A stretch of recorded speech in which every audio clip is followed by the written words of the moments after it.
একজন YouTuber media সন্ত্রাস তহিদ আফ্রিদি। আপনারা জানেন যে এই মামলার সে একজন রেজাহারভুক্ত আসামি। আমরা রাষ্ট্রপক্ষে ছিলাম, রাষ্ট্রপক্ষে তার 7 দিনের রিমান্ড প্রেয়ার করেছি। 7 দিনের মধ্যে বিজ্ঞ আদালত 5 দিন রিমান্ড মঞ্জুর করেছে। এই মিডিয়া সন্ত্রাসের বিরুদ্ধে আপনার সবচেয়ে যে এলিগেশনটা তারা মিডিয়ার মাধ্যমে, সে তার ইউটিউব এবং তার পেজের মাধ্যমে এখানে যে ছাত্র জনতার বিরুদ্ধে ছাত্রলীগ, যুবলীগ, আওয়ামী লীগ সহ মিডিয়া সহ সকলকে সে ইন্সপিরেশন করে এই হত্যায় সে সরাসরি যুক্ত ছিল। এবং এই ইউটিউবার তহিদ আফ্রিদি শুধু এটা দিয়ে সে ক্ষান্ত হয় নাই, এই যে ছাত্ররা এখানে আন্দোলনের সাথে যুক্ত ছিল সেই ছাত্রদেরকে, এটা তদন্তে বেরিয়ে আসবে, আপনাদেরকে আমি জানাচ্ছি।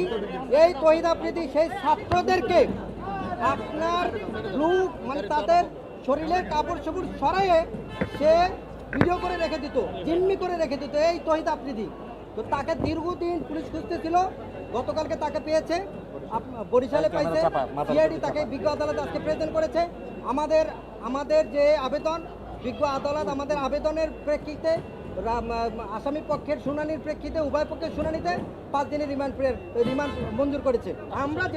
আমি যেটা বলেছি যে তহিদ আফ্রিদি একজন মিডিয়া সন্ত্রাস, সে মিডিয়ার মাধ্যমে যে সে হাউন আঙ্কেলের সাথে ষড়যন্ত্র করে, আমাদের যে হাউন আঙ্কেল ডিবি প্রধান যে হাউন আঙ্কেল ছিল, আপনারা দেখেন যে আজকে অনেকগুলো ভিডিও ভাইরাল হয়েছে, সে হাউন আঙ্কেলের সাথে মিলেমিশে মূলত এই দেশে যেভাবে আওয়ামী সন্ত্রাস, যুবলীগ সন্ত্রাস, ছাত্রলীগ সন্ত্রাসীদেরকে যেভাবে ইনফ্লুয়েন্স করা যায়, তাদের সাথে যেভাবে অ্যাড করে দেশের সন্ত্রাসী কায়েম করা যায়, ছাত্র জনতাকে হত্যা করা যায়, সেই তথ্য সন্ত্রাসের সাথে সরাসরি জড়িত ছিল। এবং যাত্রাবাড়ির ঘটনার সাথে সে সরাসরি ইন্ধন সহ ষড়যন্ত্রে জড়িত ছিল, ডিবি হারুন সহ।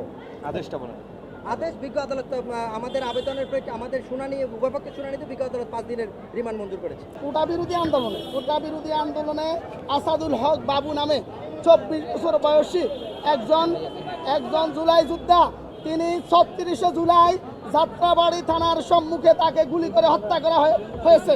তাকে গুলিবিদ্ধ অবস্থা ঢাকা মেডিকেল কলেজ হসপিটালে নেওয়া হলে কর্তব্যরত চিকিৎসক তাকে মৃত ঘোষণা করেন।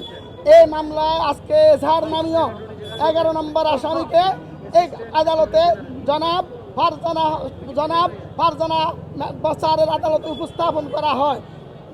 মাননীয় আদালত উভয় পক্ষের বক্তব্য শ্রবণান্তে এই আসামিকে 3-7 দিনের রিমান্ড প্রার্থনা করলে আসামিকে 5 দিনের রিমান্ড মঞ্জুর করেন।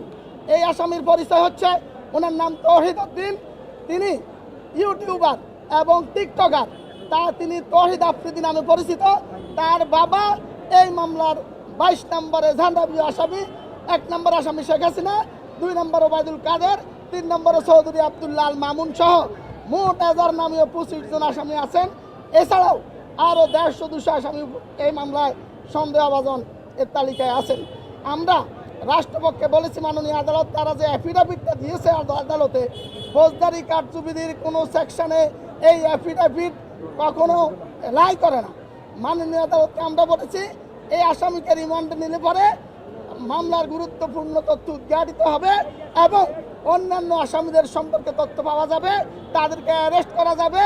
মামলায় কারা অর্থ যোগানদাতা, কারা অস্ত্র যোগানদাতা এবং কাদের নির্দেশে সে এই হারুনের সাথে, ডিবি হারুনের সাথে ঐক্যবদ্ধভাবে এই বৈষম্য বিরোধী আন্দোলনকারী নেতৃবৃন্দকে আটক করা, তাদেরকে রাষ্ট্রদ্রোহী মামলায় দেওয়া এবং তাদেরকে গলা কেটে হত্যার হুমকি দিয়েছে, এই সমস্ত বিষয় আমরা আলোচনা করার পর মাননীয় আদালত সন্তুষ্ট হয়ে 5 দিনের রিমান্ড মঞ্জুর করেন।